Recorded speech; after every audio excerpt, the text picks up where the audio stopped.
What's going on, everybody? If you're seeing this page, that means the official Torian Rain Reloaded merch store is now available. To get access to the store, make sure you go ahead and click the store tab on my YouTube channel. From there, you will be able to see all the merch that is available. We have mugs, shirts, hoodies, joggers, and so much more to come. All original designs made by yours truly, Torian Rain Reloaded. Now go ahead and get your merch today, and you can feel nothing in style. This story that you're about to hear plays out like a movie script. I've come across so many stories like this. It's unbelievable the lengths people will actually go in order to quote unquote get the job done. So in this picture, you see a man by the name of Steven Goodman out of Chicago. And this guy was trying to take out his ex-girlfriend, but it ended up going wrong because the person that he tried to take out, which was his ex-girlfriend, like I said, he mistakenly ended up taking out a 17-year-old that was living in the woman's home. But then, because he was upset that the job didn't go the way that he wanted it to, he ended up trying to hire someone else to go and finish the job, aka take out his girlfriend, or his ex-girlfriend, I should say. You know, you heard that correctly. Like I told you, it's a wild story, and we've heard stuff like this so many times. It's just very unfortunate whenever it gets to this point. But I'm going to be reading this article from CWBchicago.com. Prosecutors say a Chicago man broke into his ex-girlfriend's home intending to kill her as she slept, but he mistakenly killed a 17-year-old girl who happened to be staying in the woman's home. After botching the murder, Steven Goodman allegedly tried to hire someone to kill his ex-girlfriend for him. The only appropriate bail is no bail, Judge Mariam Ahmad stated before sheriff deputies led Goodman, age 37, out of the courtroom. That's the only way that you can put it, because there is a deceased on your hands and an attempted on your hands at the same time. I always say that there are certain crimes that do not deserve a bond. This is definitely one time they actually get it right. Prosecutor Karen Swanson explained that Goodman's longtime girlfriend, the mother of four of his children, broke up with him earlier this year, sparking a series of incidents in which Goodman repeatedly let himself into the woman's apartment using a spare key. First off, I don't even know why this man even still has a spare key to get into the apartment. Them locks would have been changed. And it said that they've been broken up since earlier this year, which means he had this key the whole time. And it says that he's been repeatedly letting himself in using the spare key, even after what it seems to me is his reading that they've broken up. Why weren't those locks changed? Those locks would have been changed. She moved to get an order of protection and, scared by his behavior, started sleeping at a neighbor's home, said Swanson. On February 28th, the night before Goodman and the woman were scheduled to appear in court via Zoom to address the order of protection, the woman's 17-year-old niece, Deshanae Yoakum, asked to stay at her home because she had an argument with her mother. Okay, so this happened within a month's time frame. Because I'm looking like, why in the world was this going on for this long? But then they said this happened earlier this year, but it's just now they're just now reporting about it because probably the case is starting to move forward. So this happened maybe probably in the month of January, probably somewhere around that time, or maybe even in the month of February, because it happened towards the end of February. As a matter of fact, the dead end of January, February 28th, which of course was the last day. Because I was saying to myself at first, why is he using a key for this long? But now it makes sense. The woman agreed to let Yoakum sleep in her apartment, explaining that she was still sleeping at the neighbors due to Goodwin's conduct. Swanson continued. Oh, now I see it.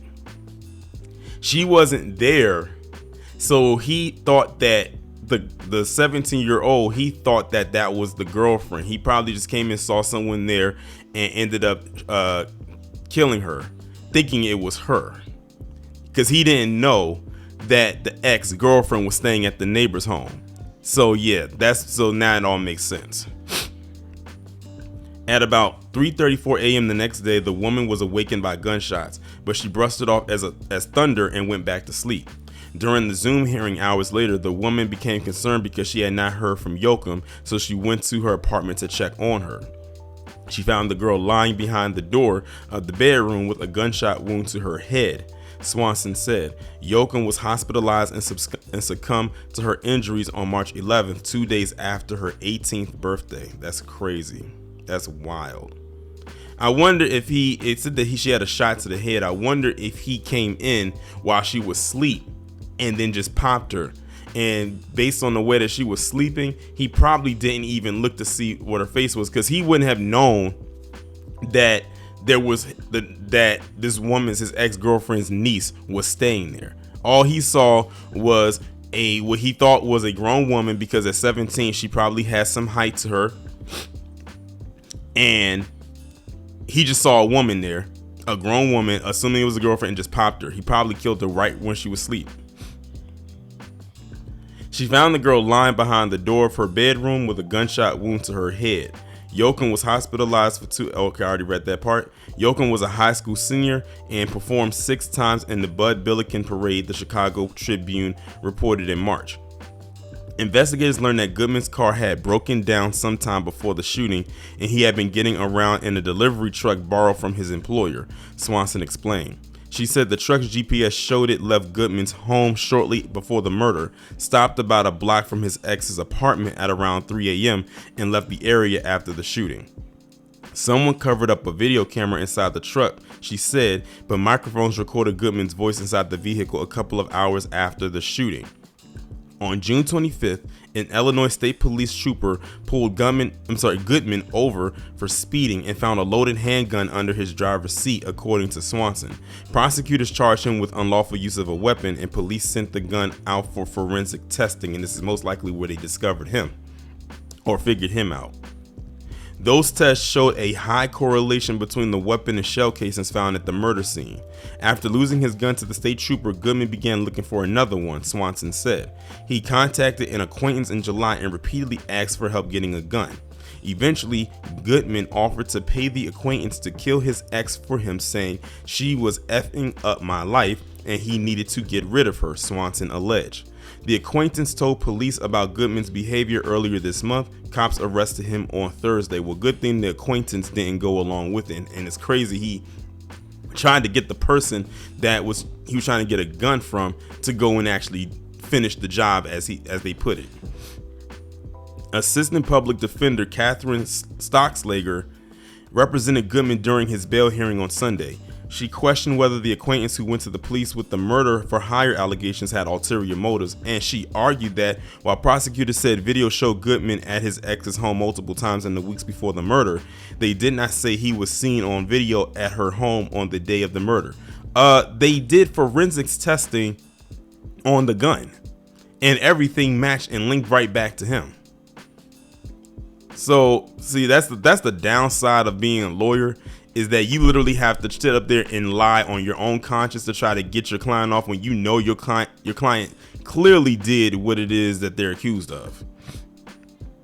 She said he has 8 children, is the sole caretaker for 3 of them, and coaches their youth sports team. Well, he should have thought of that before he started to stalk his ex-girlfriend and ended up taking out his girlfriend's niece, his ex-girlfriend's niece.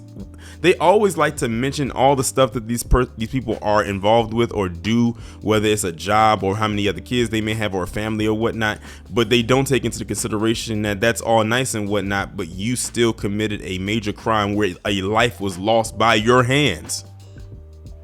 Like, what about the family of the deceased? Like, do they not have any say in this at all? What about his ex-girlfriend, who literally heard a pop and thought it was thunder and didn't even know that it was her niece? Just imagine the slim possibility that the niece could have survived, possibly, because sometimes people survive that. They might have some brain injury. If she was able to respond faster, she just treated it as it was like some thunder and not realizing that it was her niece next door or in a neighboring apartment that now her niece was dead or laying in her own blood for hours. So when they say all of these things, I look at that sideways. I said, don't mention any of that to me. And by the way, that was the end of the article. The guy is a complete lunatic.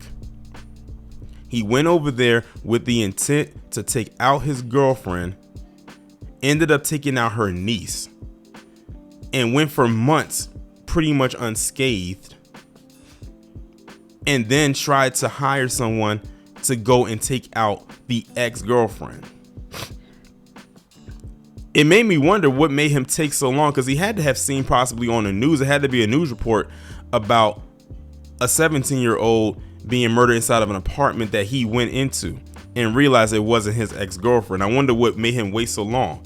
And the crazy part about it is that's playing heavily now onto the ex's conscience, because she knows that her crazy ex was there to take her out, but ended up taking out her niece. So that's probably definitely playing heavy on her mental to make it seem like, wow, that could have been me, but he ended up taking out my niece because he thought it was me.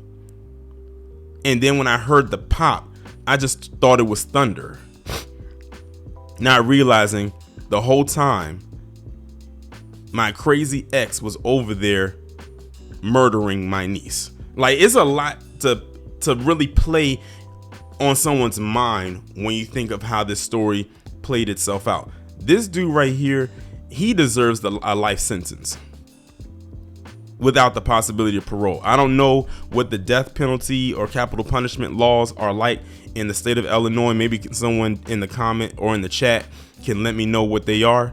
But either way, that's what he needs. And if capital punishment is there, they're probably going to try to push for that. It's going to either, if Chicago or Illinois, I should say, has the capital punishment law, they're probably going to try to push for that. If not, life without the possibility of parole. I can't see it happening any other way. And that's truly what the outcome of this story, of this situation should be.